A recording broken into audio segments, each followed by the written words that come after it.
you ever wondered what truly connects traders from Tokyo to London to New York? You just need to learn the language. That language is technical analysis. Understand its signals, and you'll understand the world. Welcome to Traders of the World. Here we skip the jargon and just figure it out together.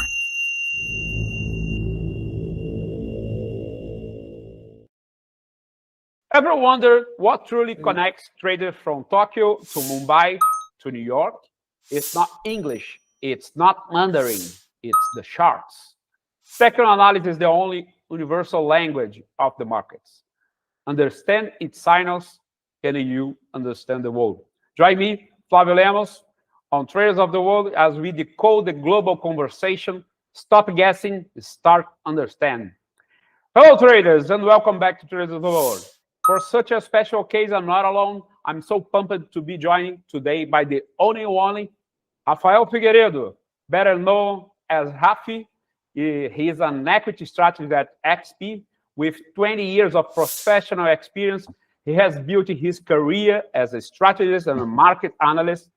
And before joining XP in 2025, he served as a chief strategist and CEO of 11 Financial Research. He specializes in intermarket analysis, sector rotation, and trading ideas, providing strategic insights that directly impact investment decisions for investors and especially firms. It's great to have you here, Rafi.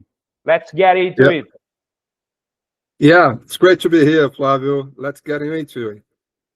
All right, team. Before we dive in, as we got started with today's very special interview, if you find value in what you hear, please help our channel grow by hitting the like button, subscribe, and share your key takeaway in the comments. Your engagement makes a real difference. And today, we have one of the chief translators of that language.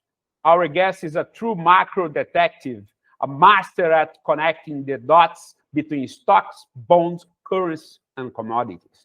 He is the president of Bianco Research, a CMT charter holder, and a voice you have seen and trusted for decades on every major financial network from CNBC to Bloomberg. He is here to unpack the market's DNA. It's absolute an honor to have Jim Bianco on the show. Hello, Jim. Welcome.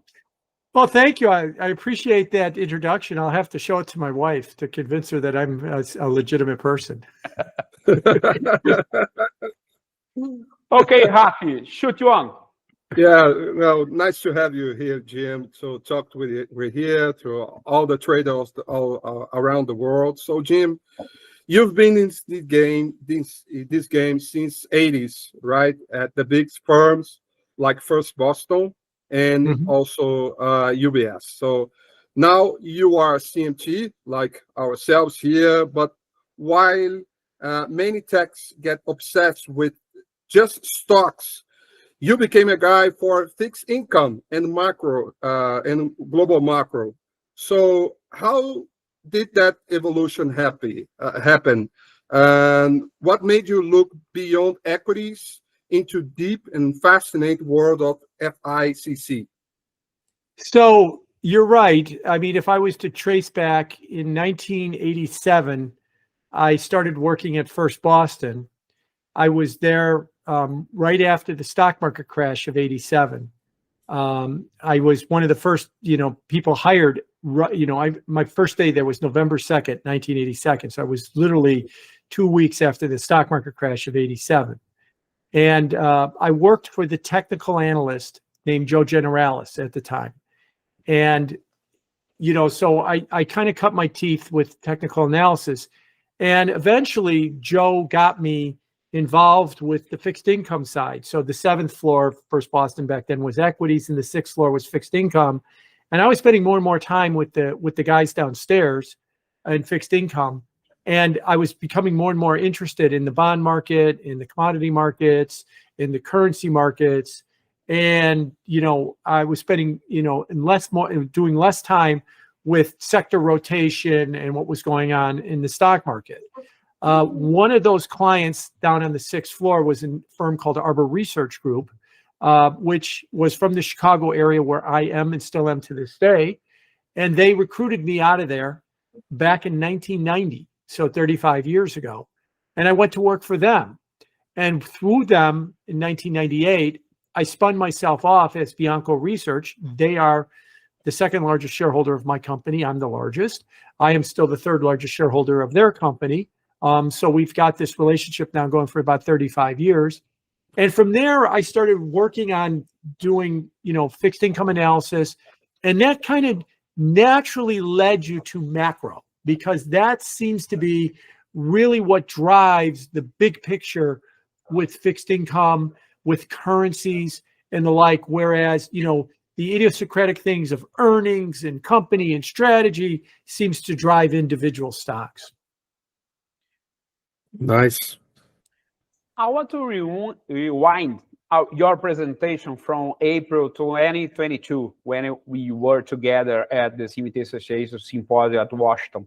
Back then, transitory was still the word of the day, but your charts were flashing bright red. You showed inflation hitting 8.5, I think, and the bond market having its worst start of the year ever. You were sounding the alarm before it was fashionable. What were you seeing in your intermarket work that gave you that much conviction? And if you have some charts to show it, we'd love to see it. Yeah, let me see if there's I got a whole bunch of charts here, but let's see if I got one that would work. I might, but let me answer your question. I have always said, when I look at the market, I believe that markets are more cyclical than secular, and that they constantly have events that cause the cyclicality of a market to change. So coming out of 2020, I was of the opinion that what we just witnessed with the shutdown restart of the global economy was the biggest economic event of our lifetime. It was bigger than the financial crisis of 2008. It was bigger than the tech bubble of 2000. It was bigger than the 87 crash.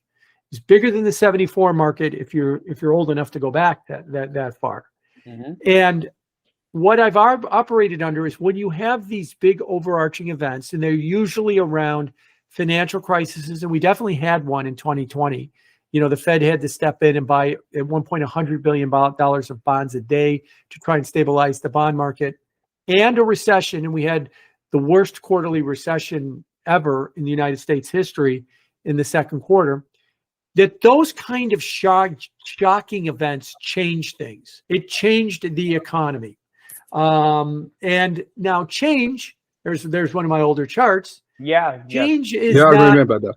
Yeah. Change does not mean worse. I want to make sure that I understand that people say, I did say it's worse, said it's different. And so the economy coming out of 2020, I thought was different. And the first thing I thought was going to happen was all of this turmoil is going to lead to higher inflation. And all of that inflation is going to be something that is going to be a bigger problem than what we've been used to. And there you can see that the inflation rate started to move up by April of 2020. And that was going to end the 40-year bull market in bonds. And the 40-year bull market in bonds did end during that period. And we saw one of the biggest rises of rates that we've ever seen. Let me see if I could share my screen here. Where's the share screen button? Did I hit? Let's see here. So, yeah. So here is what yields have done since 2020. You could see this, if you can see this chart here, and I can illustrate on it here. So what you're seeing is in 2020, that yield low, 51 basis points in the 10-year yield, is the lowest in American history. By October of 23, it had gone from 50 basis points to nearly 5%. That 3-year period produced a 20% loss to any bondholder that held them.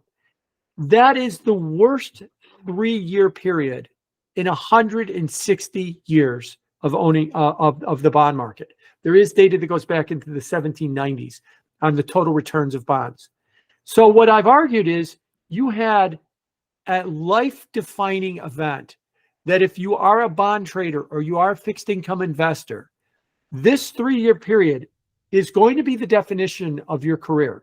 There was what happened before it and what's going to happen after it. But that was the career, and it was all born out of 2020. We changed the economy. We had deglobalization. We had remote work. Now we've got tariffs. You add it up, and we're in a structurally higher inflation regime. I think we're in a 3 to 4% inflation world. I drew a couple of trend lines on this chart, and I said, after that big, epic move, we've spent the last 2 years digesting that move. Now, this is a pennant pattern that I've drawn right here. And typically, pennant patterns are continuation patterns, meaning you went up into it, you consolidate that move, you will break out in the direction you went into it. In other words, the market's trend will continue higher. Pennant patterns can be, but most often are not. You go up, you go sideways, and then you reverse. They're usually not reversal patterns. They're usually continuation patterns. So that's the big picture I've been operating under. This economy, and the guy that I've been most critical about is Jay Powell. 2023, 2024, he used to say, we're seeing broad signs that the economy is normalizing. We're seeing signs we're returning to pre-pandemic levels. And I would scream at the TV when I'm watching his press conference, that was the previous cycle. That cycle is over. We're not going back there again. Now, that doesn't mean it's worse. That just means we're going somewhere different. And for now, that somewhere different is leading to higher levels of inflation. 3-ish inflation, as I said. Not 8, 10 Zimbabwe inflation, but 3% inflation. And to put that into perspective, the way I look at it, 3% inflation means that the funds rate, neutral funds rate, should be about 4. It's 3.75 right now, which means the 2-year note should be about 4.5, which means that the 10-year note should be yielding in the low 5s. Well, as this chart shows you here today, the 10-year note is yielding 4.12. So I think it's going to move up higher out of this range over the next several months or so. And I've been saying that for a while, but what's been happening is we've been just consolidating into this range, but now we're getting to the kind of the end of the pennant here, and something's going to have to give one way or the other when we decide which way this market wants to go. So that's the big picture of where I'm going with. We fundamentally changed the economy 5 years ago.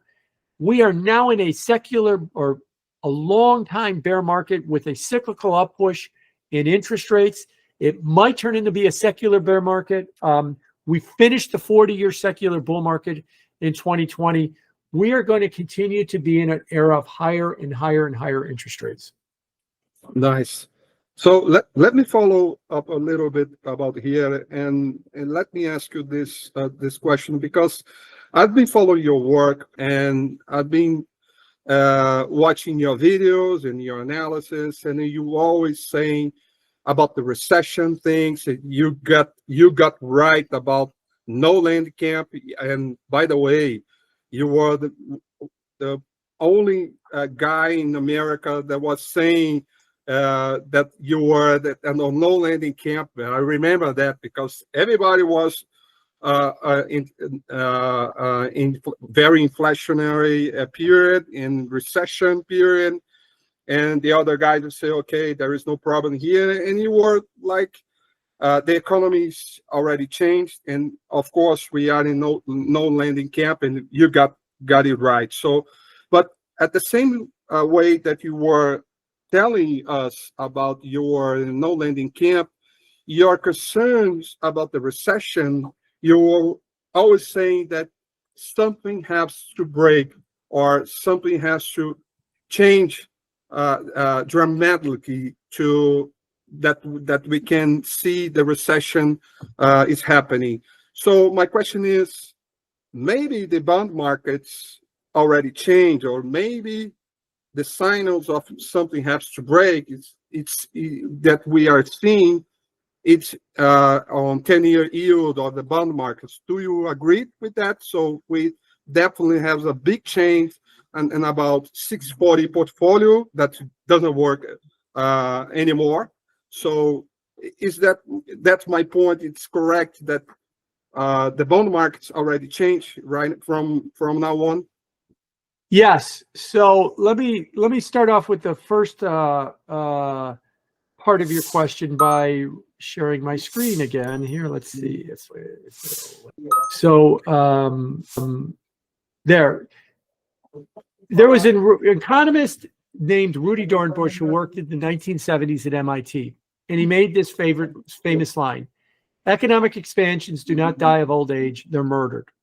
And what he means by that is that the natural state for a capitalist economy is to grow. It will grow forever. What, did I just say no business cycle? Not exactly.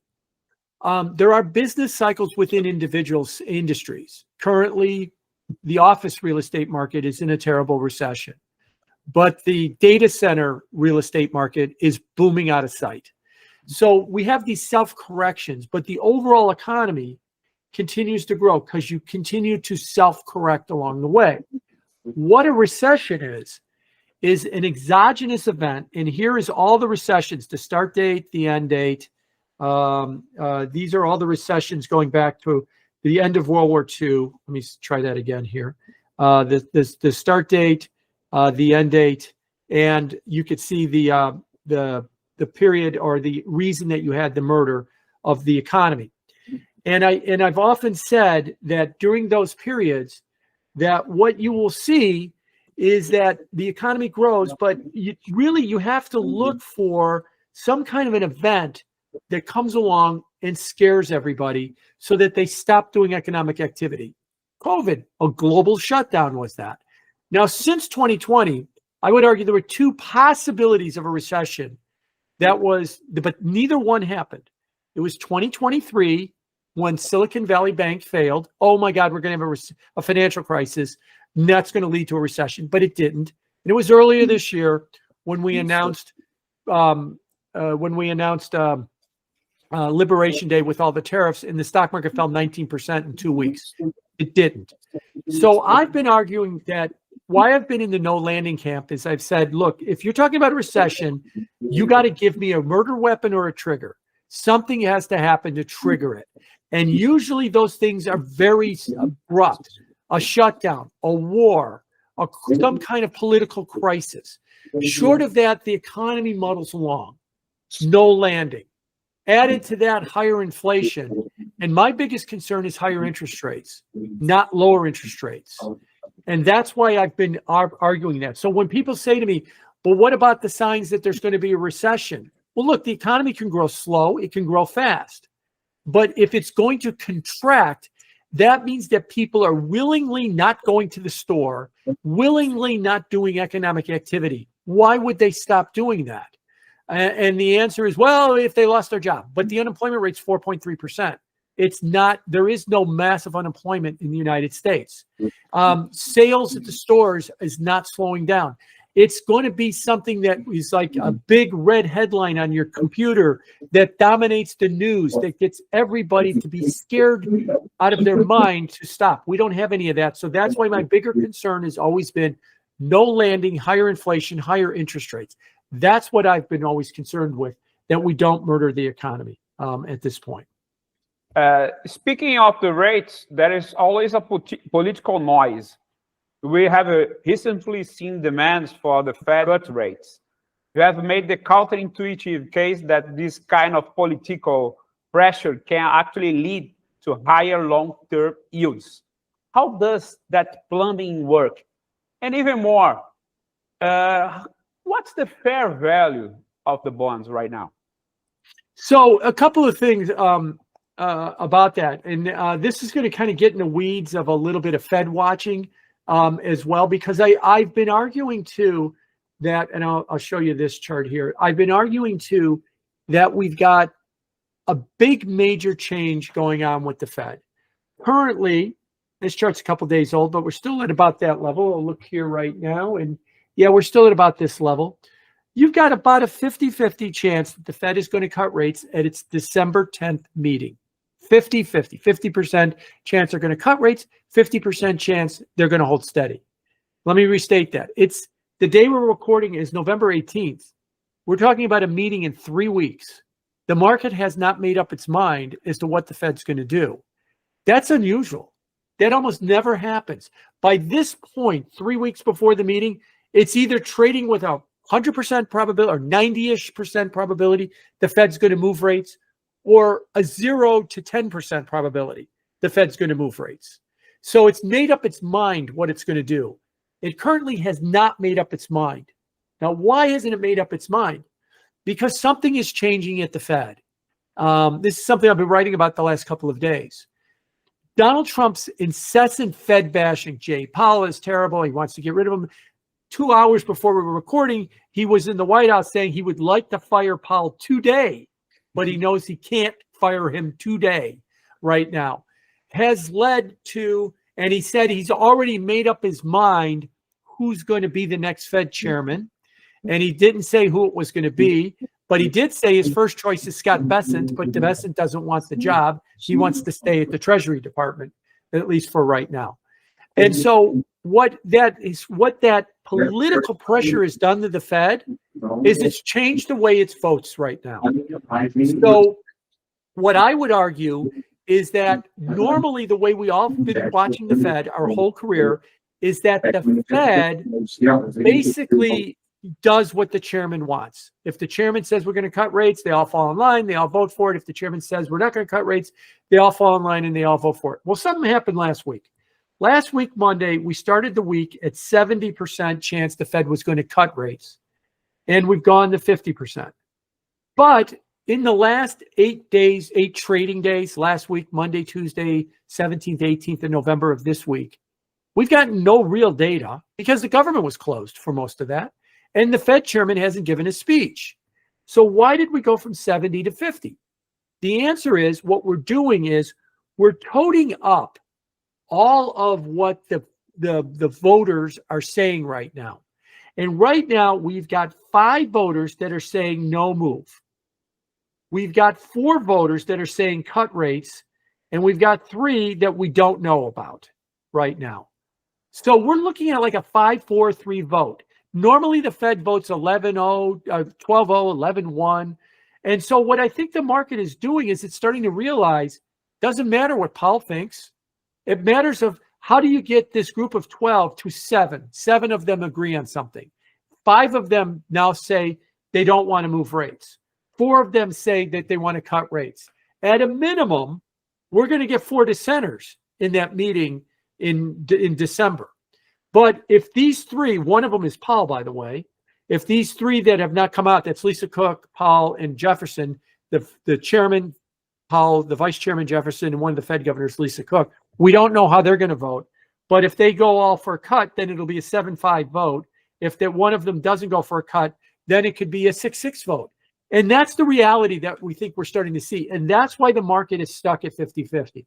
It honestly doesn't know what the Fed's going to do because the Fed honestly doesn't know what it's going to do because the game has changed. It's no longer wait for the chairman to tell everybody how to vote and everybody falls in line. Now, if I'm wrong and we get a 12-0 vote or an 11-1 vote, what that would tell me is a lot of people said, I'm not going to move rates or I'm going to move rates and then caved and voted the way that the chairman wants. They're going to have a reputational problem.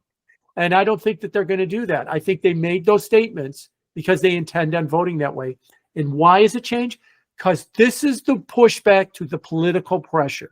The president correctly said the other 11 people on the Fed don't matter. All that matters is the chairman.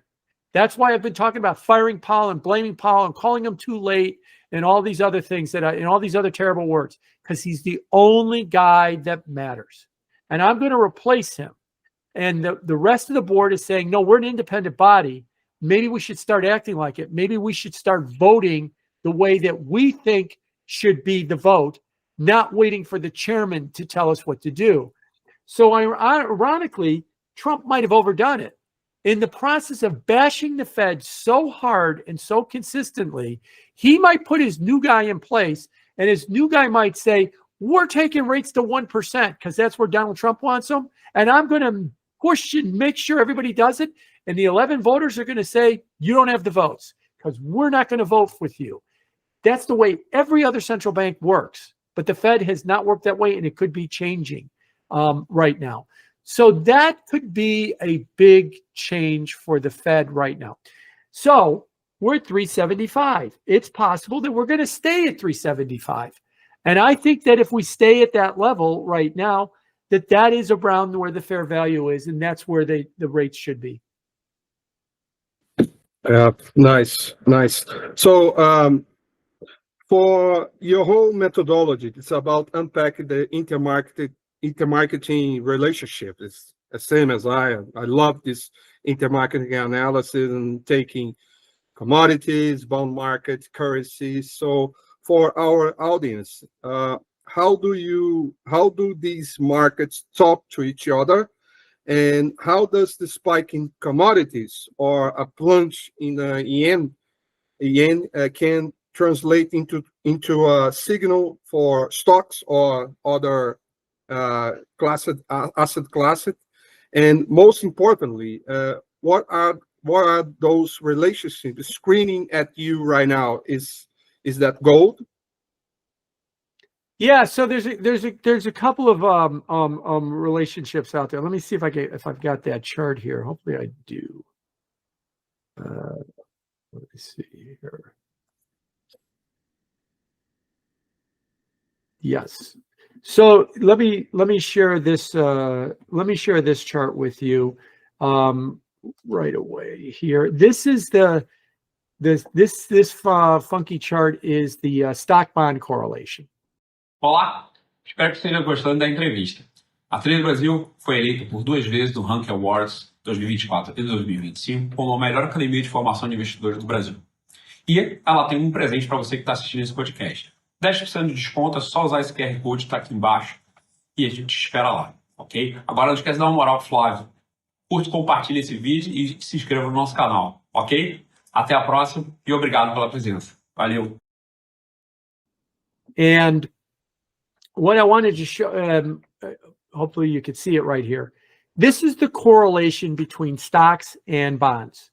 This line right here is 0 on the chart. And when the stock bond correlation is above 0, I see the scale I see the scale was cut off of here, but when the stock bond correlation is above 0, what that means up here is that stock and bond prices move up and down together. They go in the same direction. When the correlation is negative down here, that means stock and bond prices move opposite each other. And what you see out of the stock bond relationship is it's going straight north. Here's 0 again, back towards 0. And I think eventually it's going to go positive. What's going on here? Well, when the stock bond correlation is positive, they move up and down together. The argument is the dominating theme in the market is inflation. Maybe you have it, the 1970s, because you can see this chart goes back to 1947. The 1970s, you might have it. So both stock and bond prices go down. Interest rates go up and stocks go down. Maybe in the 1980s, you're relieved. We're worried about inflation, but there isn't any. So you still have a high correlation, but they both go up. Oh, thank God, there's no relation. There's no inflation. Stocks soar and interest rates fall because their bond prices go up.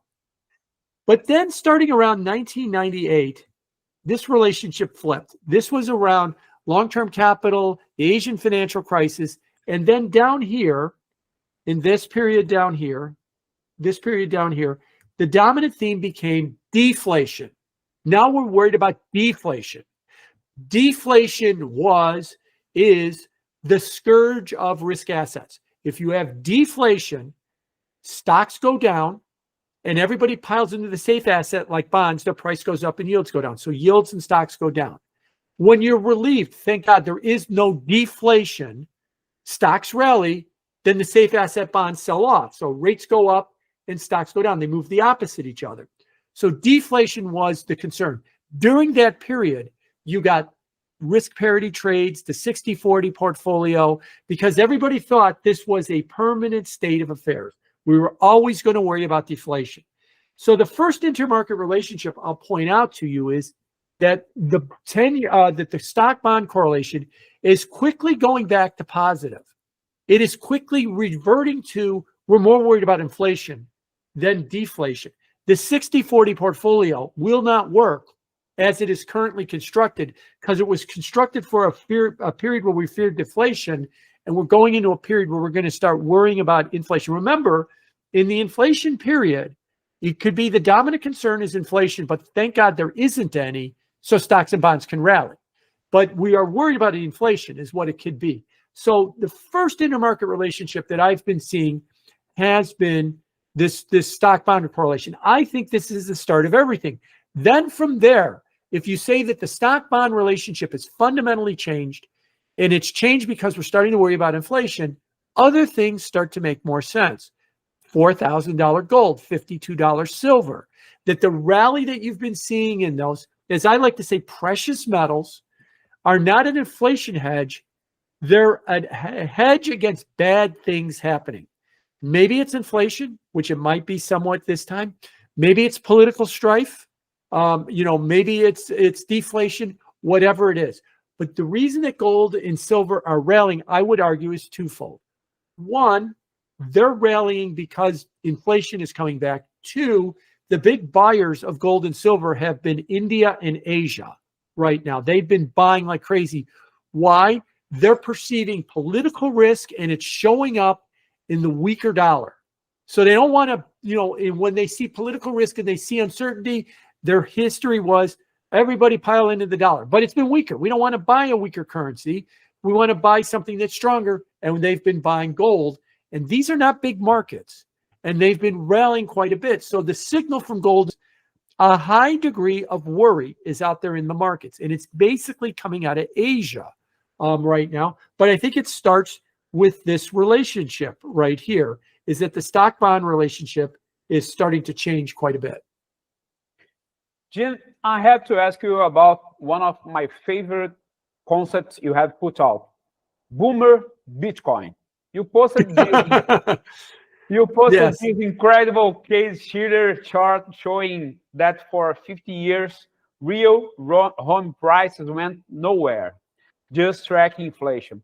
Can you show us that chart and explain what you mean when you call housing a degen bet that's pricing out the younger generation?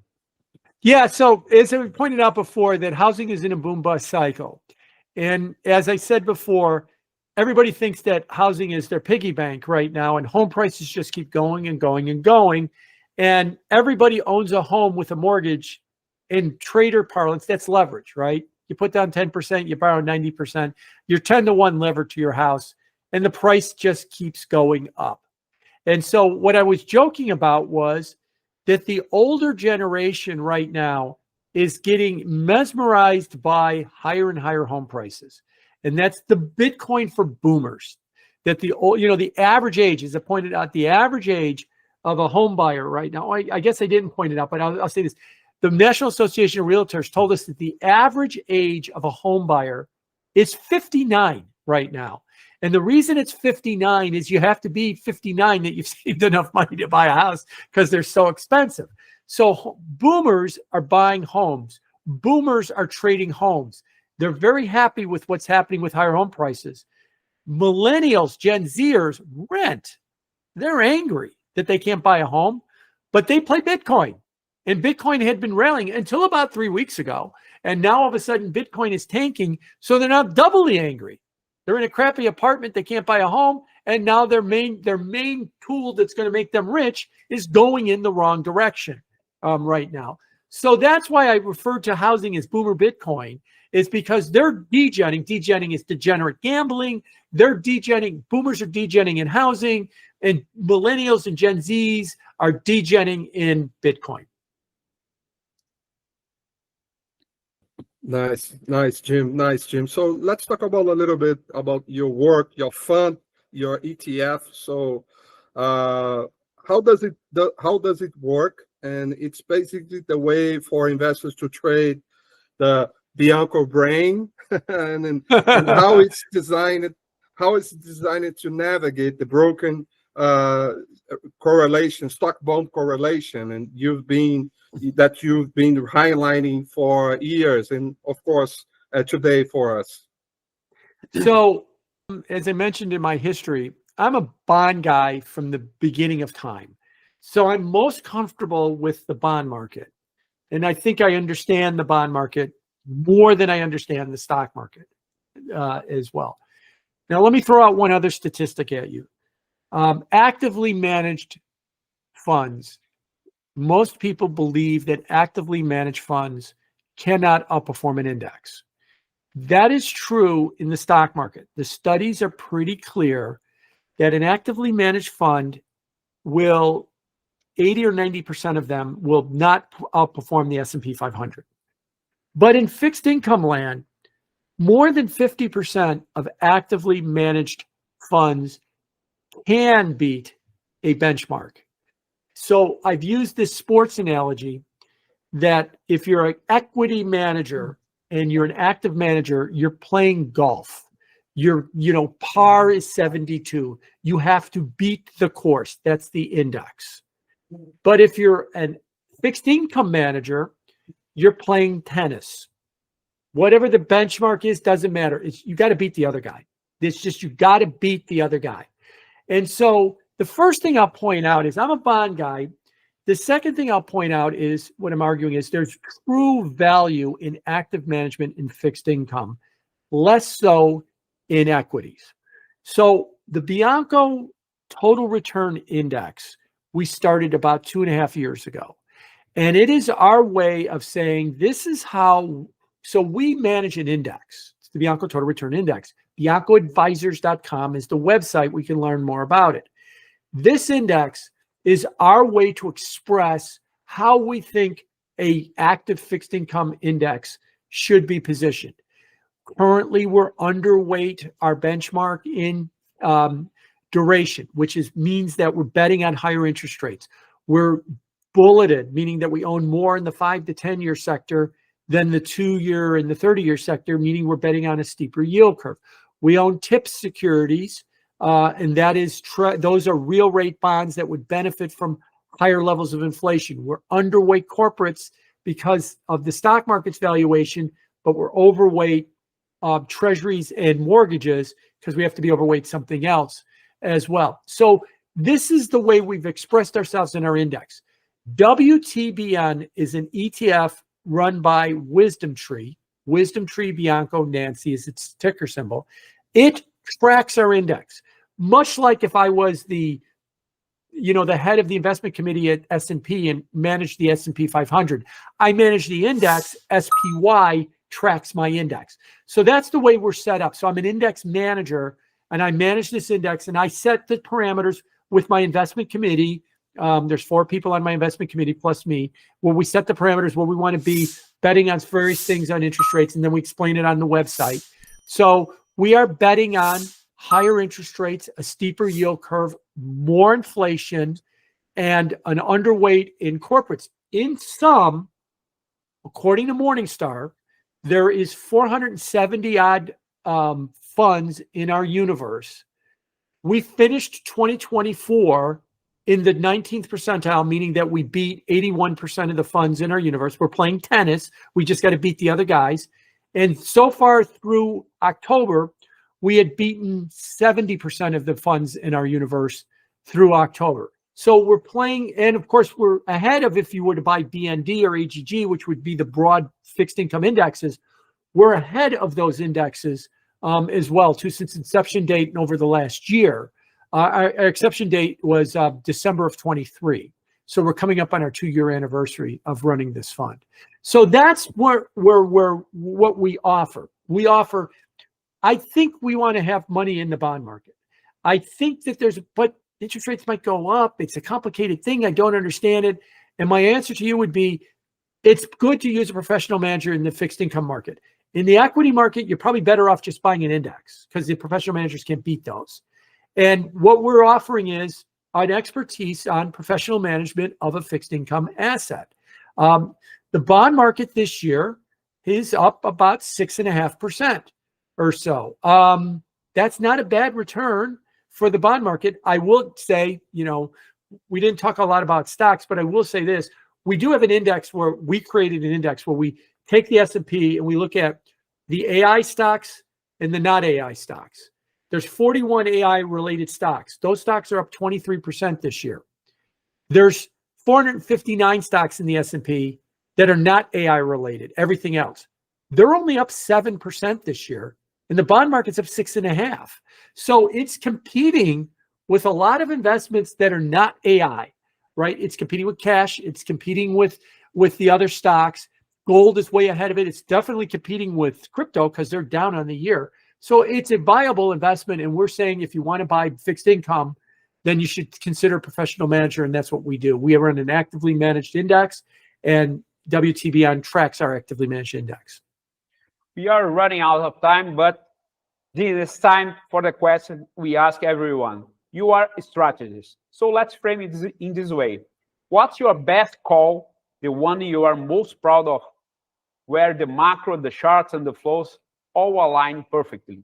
And on the flip side, what was your worst call, the one that was just humbling, and what was the big lesson you learned from it? So I'd have to say my best call was probably COVID. January, February of 2020, I was getting deep into the weeds about this virus coming out of China. I was looking at the stocks out of China, the markets and how they were reacting. And I kept seeing the stock market go up. Everybody saying there's nothing there. And I'm like, man, there's a lot of people dying in China. And there are a lot of markets that are in turmoil in Asia.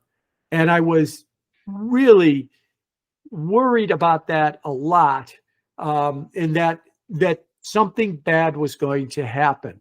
So that was probably my best call that I ever had. And by the way, parenthetically, I remember I do a call for my customers every 3 weeks, a conference call for my customers every 3 weeks.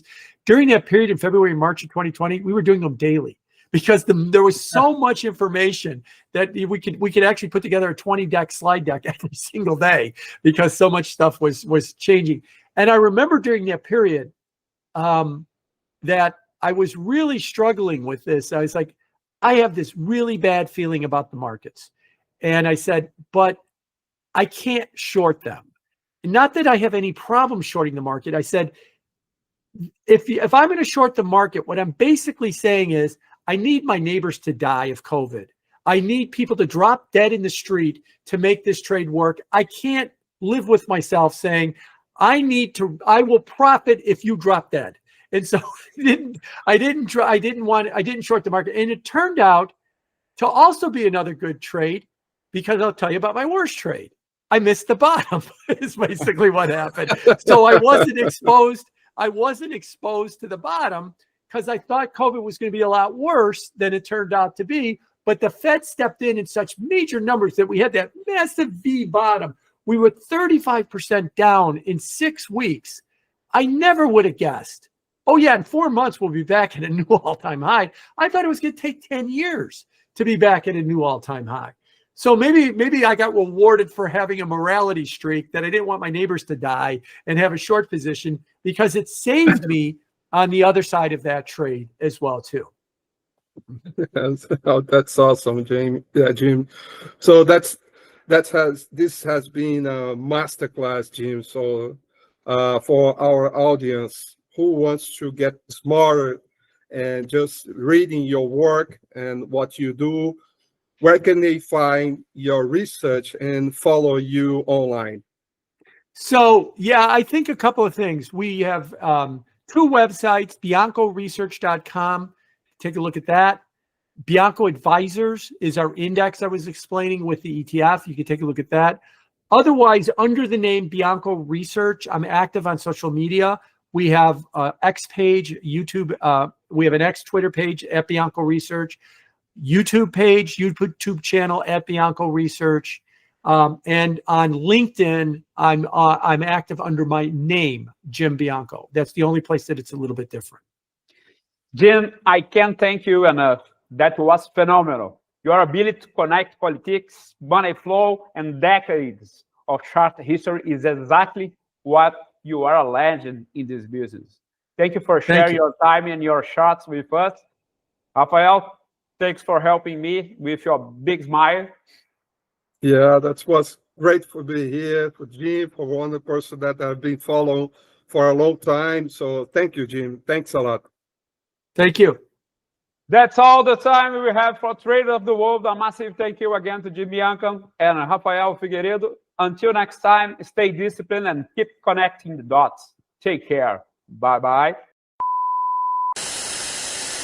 Hello, Jim. Thank you very much. Thank you, and I apologize again for having you guys have to wait so long. No problem. Beijo pra Carol. Pede desculpa ter demorado tanto para chegar em casa. Eu tive que mandar até durante a apresentação, eu mandei uma foto aqui do tipo assim, ó, tô gravando, a culpa é do Flávio.